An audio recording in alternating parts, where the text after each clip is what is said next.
ഒരുപാട് നാളിന് ശേഷം കണ്ടല്ലേ. അപ്പം വേറെ എന്തെങ്കിലും ചോദ്യമുണ്ടോ? ആക്ച്വലി ഗോൾഡൻ വിസ കിട്ടിയായിരുന്നു. അപ്പം സാധാരണ ഈ ആൾക്കാർക്ക് ഗോൾഡൻ വിസ കൊടുക്കുമ്പോൾ അത് അവർ യൂട്ടിലൈസ് ചെയ്യാറില്ല.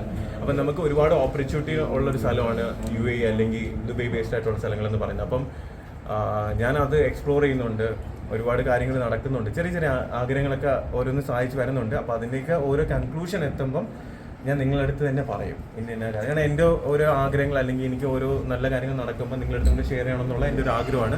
അത് ഞാൻ തീർച്ചയായിട്ടും ഞാനത് ചെയ്യുന്നതായിരിക്കും. ഈ നല്ല കാര്യങ്ങൾ നടക്കാൻ ദുബായ് ചൂസ് ചെയ്തതിന്റെ കാരണം?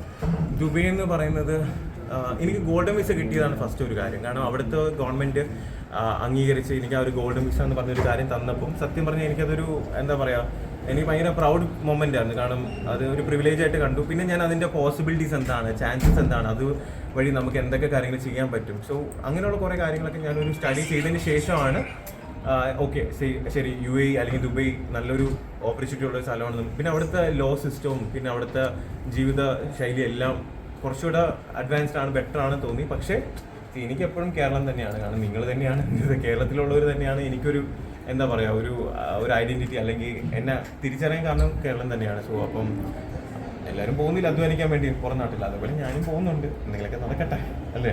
എന്തെങ്കിലും നടക്കുമ്പോൾ ഞാൻ ഉറപ്പായിട്ടും അറിയിക്കുന്നതായിരിക്കും. എന്താ അതുകൊണ്ടല്ല, അവിടെ കാശ് കുറവാണ് അവിടെ മേടിക്കാൻ. ഞാൻ പറയട്ടെ, ഇപ്പം എന്താ സംഭവം എന്ന് വെച്ചാൽ ഞാൻ ഒരു നോർമൽ മിഡിൽ ക്ലാസ് ഫാമിലി എന്ന് പറയുന്ന ഒരാളാണ്. അപ്പോൾ ഒരുപാട് കാശൊന്നും എൻ്റെ കയ്യിൽ ആരും തന്നിട്ടില്ല. ഞാൻ തന്നെ സ്വന്തമായിട്ട് അധ്വാനിച്ച് ഓരോരോ കാര്യങ്ങൾ ചെയ്യുന്നത്. അപ്പോൾ ഞാൻ കമ്പാരിറ്റീവ് നോക്കുമ്പോൾ ഇവിടത്തെക്കാട്ടിയും 4-ൽ 1 കാശ് മാത്രമേ അവിടെ ഉള്ളൂ. അപ്പോൾ ഞാൻ വിചാരിച്ചു ഓക്കെ അവിടെ ഒന്ന് എടുക്കാം. പിന്നെ ആഗ്രഹമുണ്ട് ഇവിടെ ഒരെണ്ണം എടുക്കണമെന്നുള്ളത്. അതും എപ്പോഴെങ്കിലും സാധിക്കാൻ പറ്റട്ടെ എന്ന് ആഗ്രഹിക്കുന്നു. നടക്കട്ടെ. നിങ്ങളുടെയൊക്കെ എത്ര വർഷത്തിനുള്ളിൽ പുതിയ റോബിനെ കാണാം? എത്ര വർഷത്തിനുള്ളിൽ ബിസിനസ് ഒക്കെ ചെയ്ത് വെൽ സെറ്റിൽ ആയ ഒരു റോബിനെ കാണാൻ പറ്റുമോ? ഞാനിപ്പോൾ എൻ്റെ ലൈഫിൽ ഞാൻ ഹാപ്പിയാണ്. എനിക്ക് ഉള്ളതുകൊണ്ട് അതിപ്പോൾ 100 രൂപയാണെങ്കിലും ഞാൻ ഹാപ്പിയാണ്. മനസ്സിലായില്ലേ? ഇനിയിപ്പം ഞാൻ പറഞ്ഞില്ലേ, എനിക്കിപ്പോൾ ഒരുപാട് അങ്ങ് കോടീശ്വരൻ ആവണമെന്നോ ഒരുപാട് കാര്യങ്ങൾ ചെയ്യണമെന്നൊന്നും ഇല്ല. പക്ഷേ ഞാൻ പറഞ്ഞില്ല, എന്നാലും ചെറിയ ചെറിയ ആഗ്രഹങ്ങളൊക്കെ ഉണ്ട്. പിന്നെ ഒരുപാട് പേരെ ഹെൽപ്പ് ചെയ്യണമെന്നുണ്ട്. എന്നെക്കൊണ്ട് എന്തെങ്കിലും ബിസിനസ്സോ കാര്യങ്ങളൊക്കെ ശരിയാവണമെന്നുണ്ടെങ്കിൽ ഒരുപാട് പേർക്ക് എന്നെക്കൊണ്ട് പറ്റുന്ന അത്രയും പേർക്ക് ജോലി കൊടുക്കണമെന്നുണ്ട്. എനിക്ക് പറ്റുന്ന കോൺടാക്ട്സ് വെച്ചിട്ട് ഒരുപാട് പേർക്ക് ജോലി വാഗ്ദാനം ഇപ്പം തന്നെ 1-2 പേരെ ഞാൻ റെക്കമെൻഡ് ചെയ്തിട്ടുണ്ട്. എനിക്ക് പോയി കമ്പനീസിലൊക്കെ എനിക്കറിയുന്നൊരു പല ആൾക്കാരുടെ അടുത്ത് കോൺടാക്ട് ചെയ്തപ്പോൾ ഞാൻ അവരെയൊക്കെ കോൺടാക്ട് ചെയ്തിട്ടുണ്ടായിരുന്നു. അപ്പം നോക്കട്ടെ, എന്നെ പറ്റുന്ന രീതിയിലല്ലേ ചെയ്യാൻ പറ്റും. നോക്കട്ടെ. കല്യാണം കഴിഞ്ഞ പൊടിയായിട്ട് ദുബായ് സെറ്റിൽ ആവും ഉറപ്പായിട്ടും. കാരണം കല്യാണം കഴിഞ്ഞ പൊടിക്കും ഗോൾഡൻ വിസ കിട്ടും. അപ്പം പൊടിയായിട്ടും ഫ്യൂച്ചറായിട്ട് അവിടെ ഒരു പുള്ളിക്കാരി ഒരു നല്ലൊരു ഫാഷൻ ഡിസൈനർ. അപ്പോൾ പുള്ളിക്കാരി ഇപ്പം ഇന്ന് വരാൻ സാധിച്ചില്ല. നാളെ വയനാട് ഒരു ഫാഷൻ ഡിസൈനിങ്ങിൻ്റെ ഒരു ഷോ ഉണ്ട്. അപ്പോൾ അതിനുവേണ്ടി പോയിരിക്കുക. അപ്പം പുള്ളിക്കാരിയായിട്ട് അവിടെ അസോസിയേറ്റ് ചെയ്ത് ഒരു ഇൻ്റർനാഷണൽ ബ്രാൻഡിങ്ങിൻ്റെ എന്തെങ്കിലും കാര്യം ചെയ്യണമെന്ന് ആഗ്രഹമുണ്ട്. എല്ലാം നടക്കട്ടെ അല്ലേ. വിവാഹം ഗുരുവായൂർ വെച്ചായിരിക്കും. അതെങ്ങനെ അറിയാം? എനിക്ക് എൻ്റെ ആഗ്രഹമായിരുന്നു ഗുരുവായൂർ.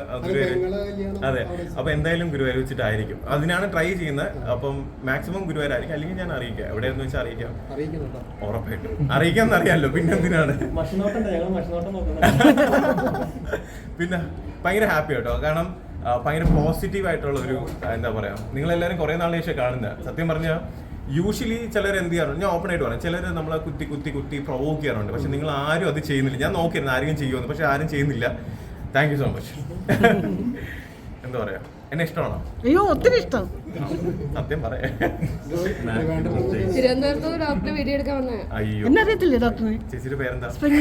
അയ്യോ അയ്യോ. അപ്പൊ ഇവിടെ എങ്ങനെ സ്റ്റേ ഒക്കെ എങ്ങനെയാ? ഞാനും അനു. അപ്പൊ അനുപേ പുതിയ സിനിമ ഇപ്പം ഇല്ല. ഞാനൊന്ന് ഇത് ചെയ്യട്ടെ, അടുത്ത വർഷം ചെയ്യാം. മനസ്സിലായില്ലേ? സിനിമ ഞാൻ പറയാം, സിനിമ ആഗ്രഹമുണ്ട്. എന്നെ പോലെ ഒരു സാധാരണക്കാരൻ സിനിമ എടുക്കാൻ പറഞ്ഞാൽ ഒരുപാട് ചലഞ്ചസ് ഫേസ് ചെയ്യേണ്ടി വരും. പക്ഷേ ഞാൻ പറഞ്ഞിട്ടുണ്ടെങ്കിൽ ഉറപ്പായിട്ടും അതിന് വേണ്ടി അധ്വാനിച്ച് അത് ചെയ്യാൻ വേണ്ടി എഫേർട്ട് ഇടുന്നതായിരിക്കും. ഞാൻ അത് ചെയ്യുകയും ചെയ്യും. അപ്പം എന്താ പറയുക, ഇച്ചിരി സമയം വേണം. ഇപ്പോൾ പലരും പറയുന്നുണ്ട് ഞാനിപ്പോൾ സിനിമ ചെയ്യത്തില്ല, അവനെ കൊണ്ട് പറ്റില്ല. അതാണ് എൻ്റെ പ്രൊമോഷൻ. അപ്പം ഒരു സിനിമ ചെയ്യുമ്പോൾ എന്താണ് ഇവൻ ചെയ്തത് എന്ന് കാണാൻ വേണ്ടി ആൾക്കാർ എന്ത് ചെയ്യും? അപ്പം സത്യമല്ലേ? വേറൊരു മേഖല കൂടി നോക്കിയിരിക്കുകയാണ്. ഒരു പാട്ടൊക്കെ പാടിയിട്ടുണ്ട് പുതിയ. അതെ, പുള്ളിക്കാരി ആക്ച്വലി അത്യാവശ്യം പാടുന്നതാണ്. അപ്പം അങ്ങനെ ഒരു കാര്യം വന്നപ്പോൾ ഞാൻ തന്നെ പറഞ്ഞു അത് എന്തായാലും പാടണം, ട്രൈ ചെയ്ത് നോക്കണമെന്ന് പറഞ്ഞു. അപ്പം അന്ന് പുള്ളിക്കാരിയുടെ റെക്കോർഡിങ്ങിൻ്റെ ഭാഗമായിട്ടും എനിക്ക് പോകാൻ സാധിച്ചു. നന്നായി പാടി. പുള്ളിക്കാരിക്ക് ഞാൻ പറയില്ല, നല്ല ഫ്യൂച്ചറുള്ള എന്താ പറയുക, ഒരുപാട് ടാലൻറ്റഡ് ആയിട്ടുള്ള പുള്ളിക്കാരിയുടെ ടാലൻറ്റിൻ്റെ പകുതി പോലും എനിക്കില്ല. അപ്പം അത്രയും ടാലൻറ്റഡ് ആയിട്ടുള്ള ഒരാളാണ്. അപ്പോൾ അത് മാക്സിമം എന്നെ കൊണ്ട് എന്ത് മാത്രം പുള്ളിക്കാരെ റീച്ച് ഉണ്ടാക്കാൻ പറ്റുമോ, അല്ലെങ്കിൽ റീച്ചിൽ ഹൈറ്റിൽ എത്താൻ പറ്റുമോ, അതെല്ലാം മാക്സിമം എന്നെ കൊണ്ട് പറ്റുന്നതെല്ലാം ഞാൻ ചെയ്ത് സപ്പോർട്ട് ചെയ്യും. പിന്നെ ചോദിക്കുക വിചാരിച്ച ഒരു മനുഷ്യനുള്ള എത്തിയിട്ട് തോന്നുന്നുണ്ട് ഞാൻ ഹാപ്പിയാണ് കാരണം